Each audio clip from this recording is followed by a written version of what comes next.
of all, what brought you to the point where you were thinking about switching, Scott? We used to really like the GCSE certificate in those days. And then as soon as we went to the new GCSE, we really liked the paper, because the old paper, because as we call it, because we knew where the 19th century was going to be. But it just felt that we were losing too many marks for pupils who just couldn't get that amount of marks in the amount of time that was available. So the 50% for us, the two papers were 50%. We felt it was just far more fairer. So that's really, when I saw that was the reasoning really for making the switch. Yeah. So that was when you sort of decided you'd make the switch. And what about when you spoke to your department and your team? I mean, how many people do you sort of have in your department there? Yeah, I mean, I suppose we're quite a typical department. We've got there's 8 of us in the department. So it's it's an experienced department, and so I've been teaching for 25 years. So obviously we've seen lots of different specifications, but we felt that when we went to the 40%, 60% for the paper 1 and 2, it was just disadvantaging our pupils, combined with the fact that obviously the literature has so much content, to try and then put the right amount of time with the language, that it was just hard to find that balance. Yeah, no, I can completely get that. Well, this is one of the reasons, obviously, why when it was being developed, there was, things that we'd taken on board from what feedback from teachers, etc., and that kind of helped us influence us in the way it was, developed and the end product sort of thing. We've also got. We've also got. Our school is now sort of around 40% sort of BAME, EAL. That we've got over 40 languages, I think, are spoken outside of English. Yeah. But we found that the previous paper, maybe I know there's a lot in the press at the moment about things that happened with AQA this year, with the questions they've set were very much seem to be for dare I say, sort of like the middle class, sort of the higher sort of, that kind. It's that cultural capital, isn't it? Exactly. So we felt that this was much more, that there wasn't any tricks here with if you haven't been on a camping holiday, for instance, or that kind of thing. It's very straightforward. So we like that. We like the fact that it's accessible for all our pupils. That's really interesting. Yeah, that's good to know as well.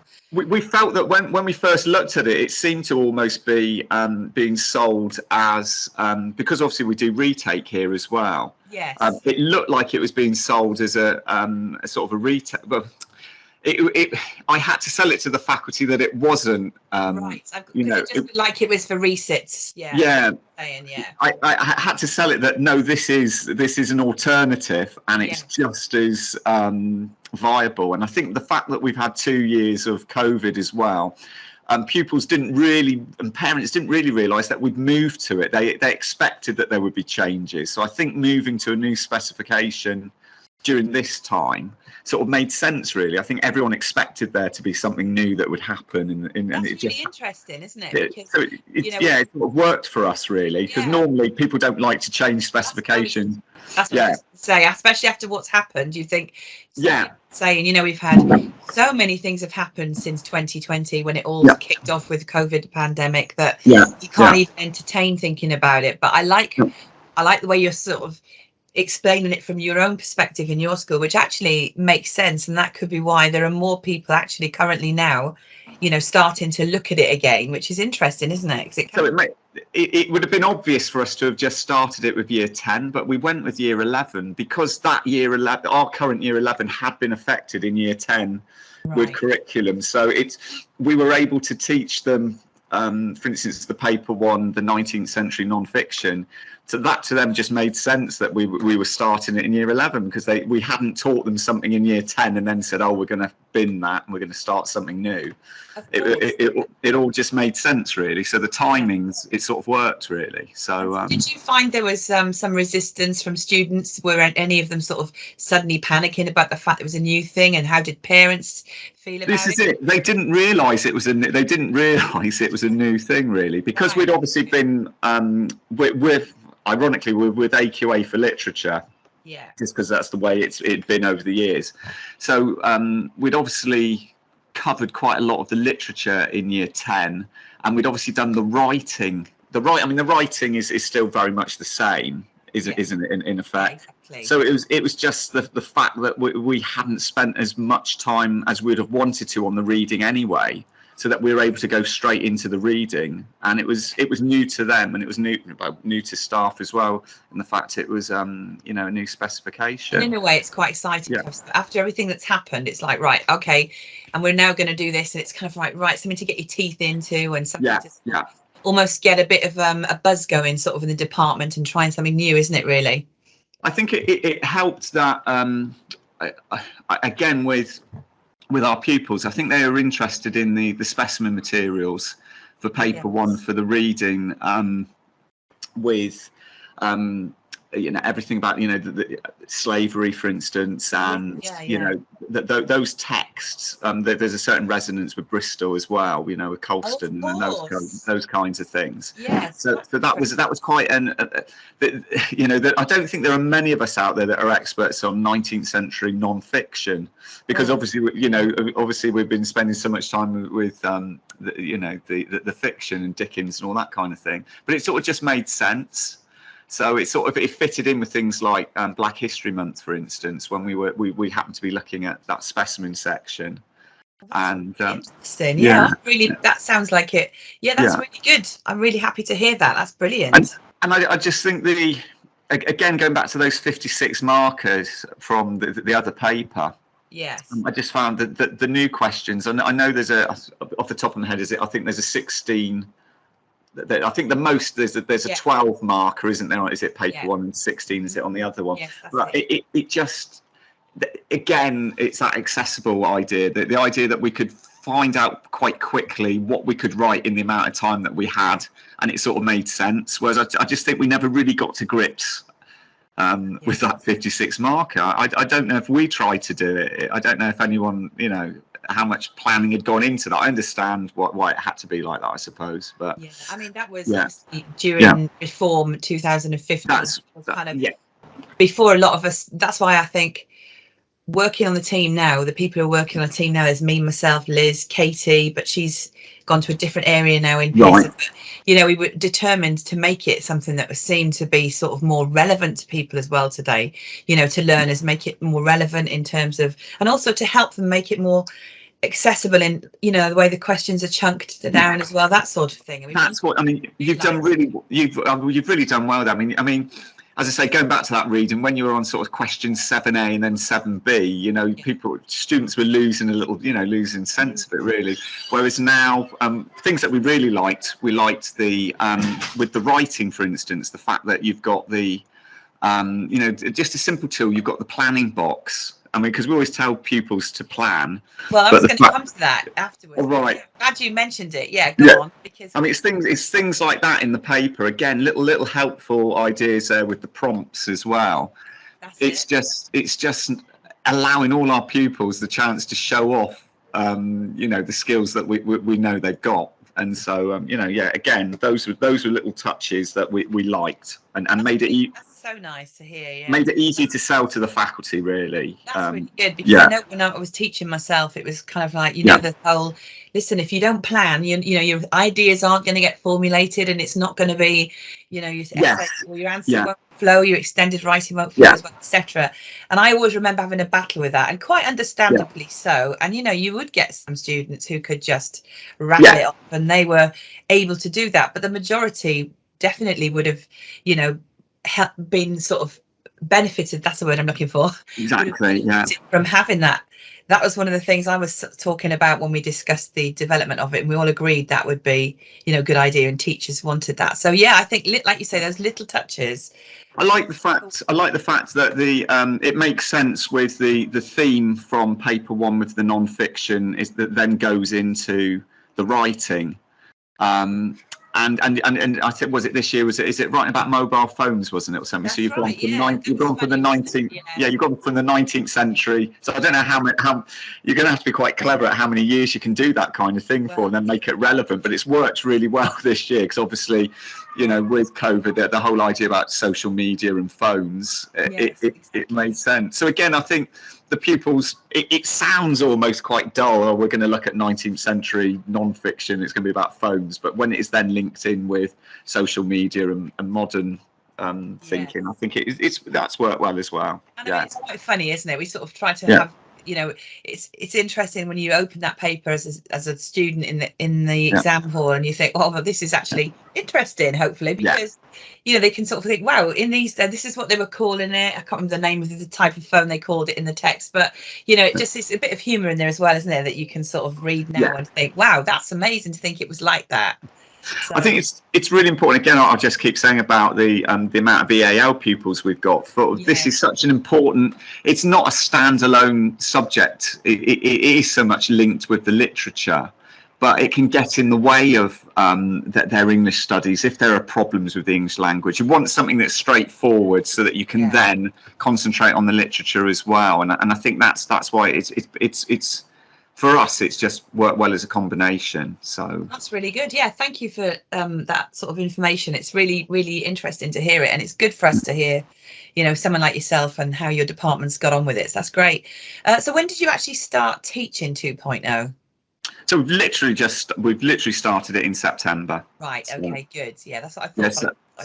So that was our year 11, and our year 10 have obviously just started the course at the same time. Yeah. And what about, sorry, go on. No, I was just thinking, so I suppose we've been lucky that you've provided enough exemplars. I think there are like three exemplars out, three. That's what I was just going to mention to you now, actually. How have you got on with the resources?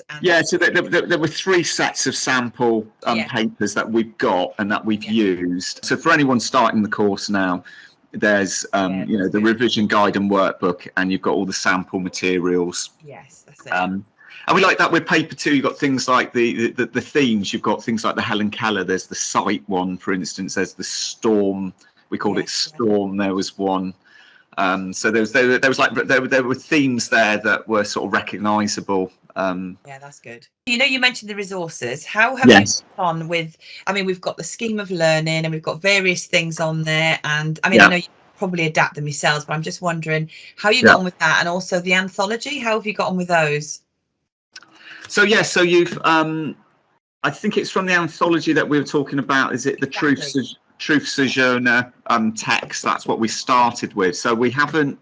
So we had that right at the start. Did you get a chance to look at any of the exemplars? I mean, I just wondered as well. I'm just trying to find out. Yeah, we used from those sample materials. There are ones in there that you've that you provided. So we were able to use those so that pupils did have a really good idea of what was going to be expected, especially for the reading, because that was what we were really worried about was teaching, swapping it over, isn't it? Going for the 19th century non-fiction, and what would these answers look like?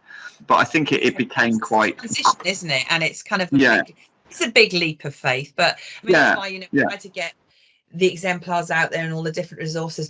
We like the way that you've worded the reading questions as well. Again, I haven't got all my thinking off the top of my head here, but there was just staff looked through it, and we felt that just the way those sort of lower mark questions, especially that again, there weren't any sort of real pitfalls or anything, and it was quite obvious for students what was needed. You talked about how it's accessible, and when we obviously developed the product and the paper, we wanted it to be so that it could be accessible across all ranges in terms of all target grades, I suppose you'd say.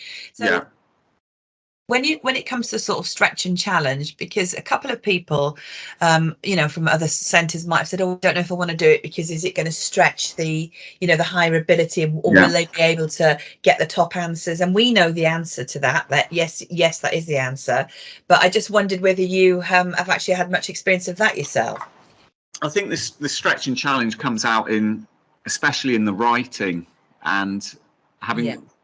I think the fact, because we have got exemplars of I mean, the classic one is writing the sort of like the job application, isn't it? Something very simple, and pupils suddenly become obsessed at becoming very simple and don't stretch themselves. But if you can show how you can, do this in a creative way, and the fact that it's not a real job application, that kind of thing. I think that's always been there, because I think there's always been a trap there for, especially in the writing, for pupils, you know, not to show off their creative side. So I don't think anything's really changed there. I mean, because the question has to be accessible for the level 1 to 9s, and exactly. it's about us explaining to, you know, don't fall for the trap of just writing a simple answer, you know, a simple response. So I don't think it comes into, I'm trying to think off the top of my head here, does the stretch and challenge is always going to be there for the reading? In your own scenario, have you had a range of, do you have, obviously I'm assuming you do, you've got a range from, you know, grades 3s up to all the way up to predicted 8s, 9s or whatever, 7? Yeah, I mean, we're a group. I mean, obviously we've had a couple of years away from, you know, the real exam marks, if you want to call it that, but we're around 90% for our level 4 and above. Yeah, well, that's good. So we obviously, you know, have quite a range there. But yeah, I'm trying to think here why that there wouldn't be. No, and I can't. The reading wouldn't be the reason. When it comes down to it, it's down to maths, and the fact that the reason that they wouldn't get the level they should would be because they would have missed out, as I say, they would have missed out questions previously. So we're hoping that most of our students will have allowed themselves the opportunity to get their highest level by just literally answering all the questions. Which that's a really good point as well, you know, what you just said, because that was the other thing. Because you lose 14, you used to lose about 14 marks or so in the other paper just by not getting to those final marks, and that wasn't fair. And so you found, because we did make this paper longer as well in terms of time, so did you find that, you know, in terms of when they were actually sitting the exam, the real exams, did the students feel like they were able to get through all the questions when you spoke to them afterwards? Yeah, and if they have missed something, it's not as many marks as previously. I mean, something we do tell them is, I mean, something we've always said over the years is try and start with the writing first. I was going to say, sort of work backwards in a way. Yeah, work backwards. So I mean, that's one of those sort of experience things, and sometimes pupils are always worried about doing something different because they almost think it's naughty or something, you know, like the examiner doesn't want us to do that. So I don't know whether it would help if you did start with the writing first, but then I get it because it's the theme, isn't it, that the reading links into the writing. That's it. That's it. So I see why, and maybe it's better to, they think it's better to start with a 4-mark question. I'm looking here at paper 1 at the moment, but we said to them, no, get your 40 marks. Yes. And that was that, really. So who knows whether that will have worked or how many actually did do it. I know what you mean. You always feel a little bit nervous about talking it before you've had the results through, but it sounds like, obviously it sounds like they've engaged really well with the questions and the paper, so that's good news, isn't it? Yeah. Would you have any advice you'd give to other English departments, maybe in other centres who are thinking about maybe thinking of switching to 2.0? Have you got, I mean, for example, when you decided to switch, how did your senior leadership team, you know, did you have any resistance, or was everyone on board with it? Do you have to struggle with that? And I feel like I'm a bit of sort of just repeat myself, but I felt that because I really pushed the idea that it was the 50%, 50%, and it was going to give most of our pupils that, you know, that sort of chance. My advice would be to look into the 19th century non-fiction, to use the sample materials which are there, which are interesting, and to see how they can be linked in with the writing and the fact that those two work together. The new spec is just really helpful, you know, as I say, with the planning boxes and those kind of things. I just think it's... One other question, sorry to interrupt. No, go on. What about the where we've got the sentence starter? I know that everyone wants to use that, but did any of your students use that, do you think? What did they say about it? Well, I've seen it in the mock exams that they used I got caught out a couple of times because I thought, oh, that's a good start, and then realised obviously that was the you know, that's the problem, isn't it? You say, well, that's good, and then when you hear the 4th one doing it, you realise you're tired and haven't read the question enough. But no, I'm just looking at here now, and just the way the questions are set out with all the bullet points and the fact that I think there is, with the writing, if you look at the writing questions for both sections, they're talking about the stretch and challenge. There always seems to be one question which seems to give more for maybe the higher level student. I'm trying to sort of desperately look here quickly. I'm looking at the writing from what we've just done. The actual, no, the paper 2 writing, I think, you know, the imaginative piece that starts with the line, "This was my moment." Oh yes, yes. Or the right about a time when you took part in the competition. Maybe the "This was my moment" one would have led to more creative, but again, responses. But again, that's just about telling the pupils to look for the question that's going to suit them, rather than just going for the easy one, for instance, because they could have just written about a competition, a simple competition, and not showed off all their skills. Whereas the "This was my moment" one maybe would have given them a chance to have, you know, been a bit more. Yes, exactly. Yeah.